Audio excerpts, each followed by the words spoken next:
Financial year 25-26 assessment year 26-27 की ITR filing season चल रहा है।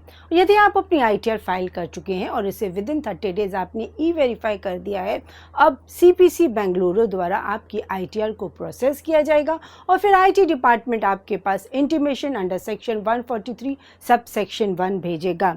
यहाँ पर कुछ टैक्स पेयर्स को defective ITR notice under section 139 sub section 9 income tax department द्वारा भेजे जा रहे हैं।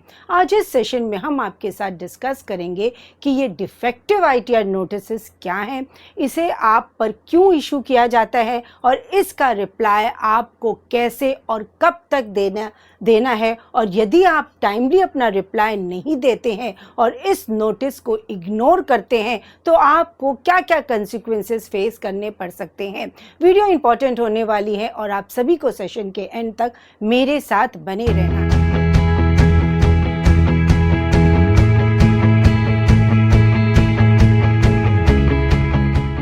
Friends, I am CA Anita Agrawal. Welcome back to my channel. यदि आपने अभी तक मेरा चैनल सब्सक्राइब नहीं किया है तो subscribe my channel and press the bell icon ताकि आपको इस तरह की वैल्यूएबल इंफॉर्मेशंस की नोटिफिकेशंस मिलती रहे।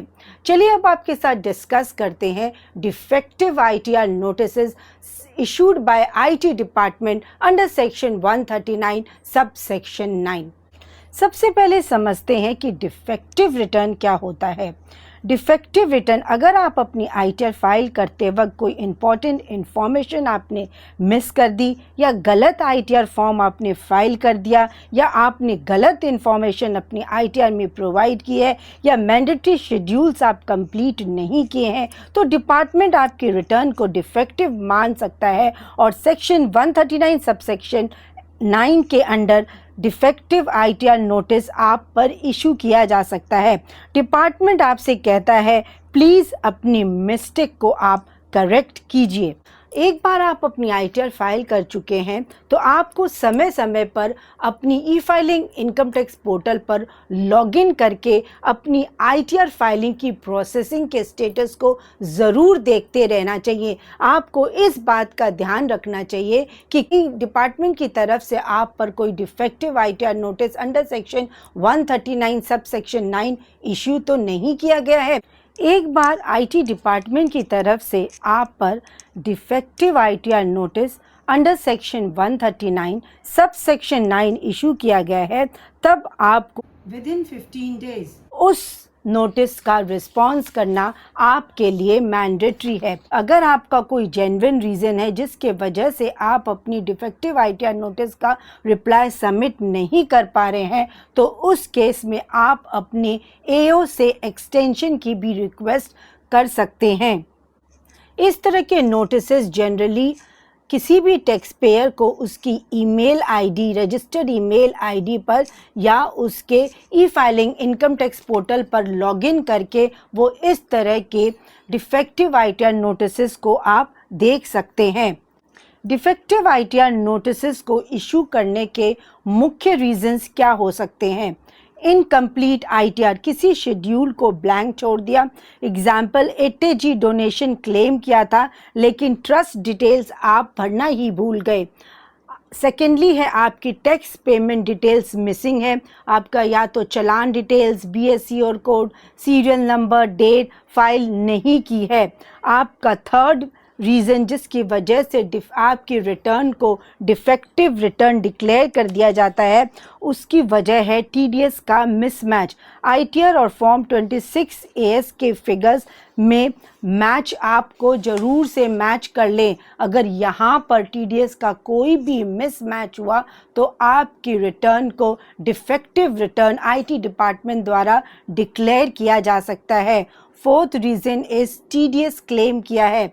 आपने अपना टीडीएस तो क्लेम कर लिया पर आप कॉरस्पॉन्डिंग इनकम को रिपोर्ट करना ही भूल गए। ये बहुत कॉमन मिस्टेक है जिसके वजह से यूजली टैक्स पेयर्स की आईटीआर को डिफेक्टिव आईटीआर डिक्लेयर कर दिया गया है।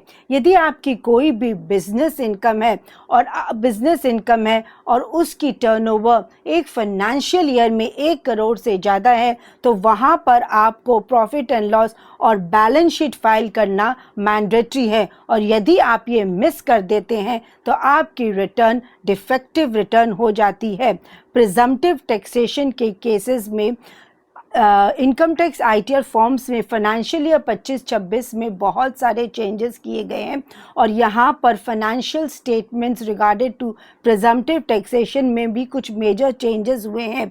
और यदि ये सारे डिस्क्लोजर्स, अगर आपने प्रिजम्पटिव टैक्सेशन ऑप्ट किया है और आप अपने प्रॉपर डिस्क्लोजर्स सही तरीके से सभी डिस्क्लोजर को नहीं करते हैं, तब भी आपकी आईटीआर को डिफेक्टिव आईटीआर डिक्लेयर किया जा सकता है। यदि आप पर ऑडिट रिपोर्ट एप्लीकेबल है, आपकी टैक्स ऑडिट तो हुई है लेकिन आपने अपनी ऑडिट रिपोर्ट की डिटेल्स ही प्रोवाइड नहीं की है, तब भी आपकी आईटीआर को डिफेक्टिव आईटीआर डिक्लेयर किया जाता है। 8th रीज़न है आपके पैन नेम में मिसमैच।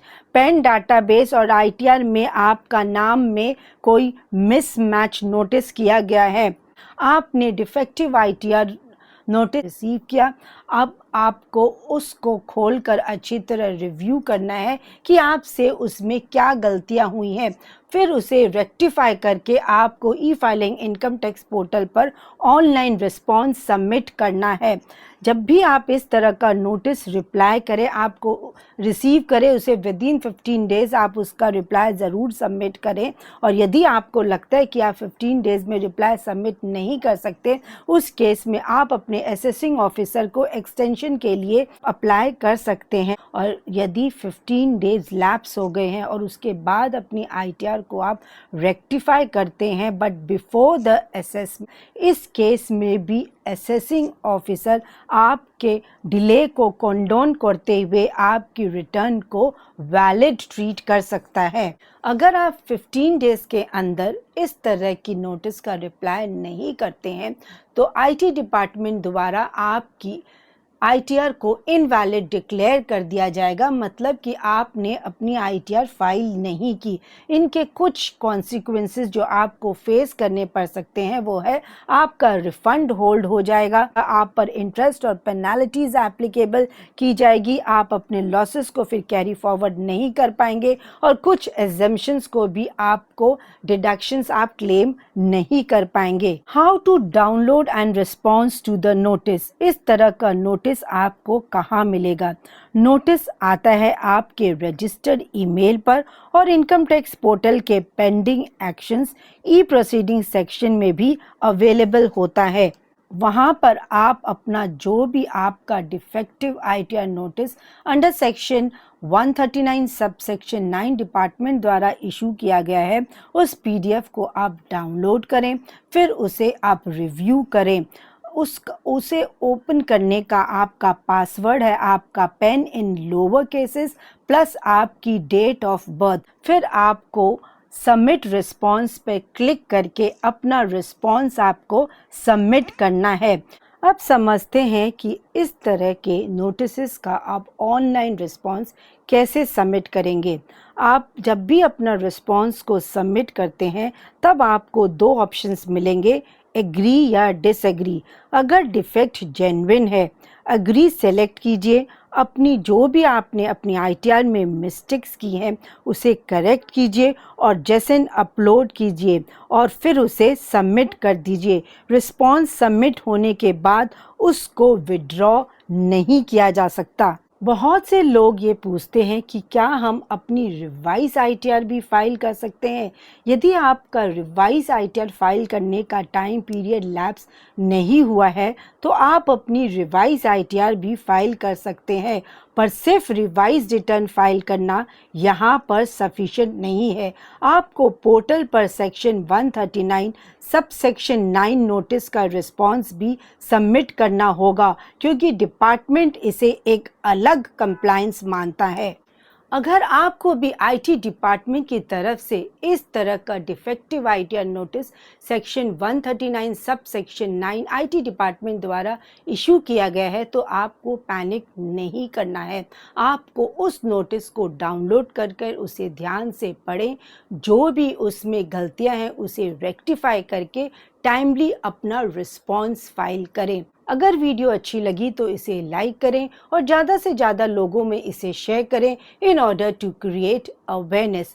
टॉपिक से रिलेटेड आपकी कोई भी क्यूरीज हैं तो please let me know in the comment section. Thanks for your valuable time. जय हिंद।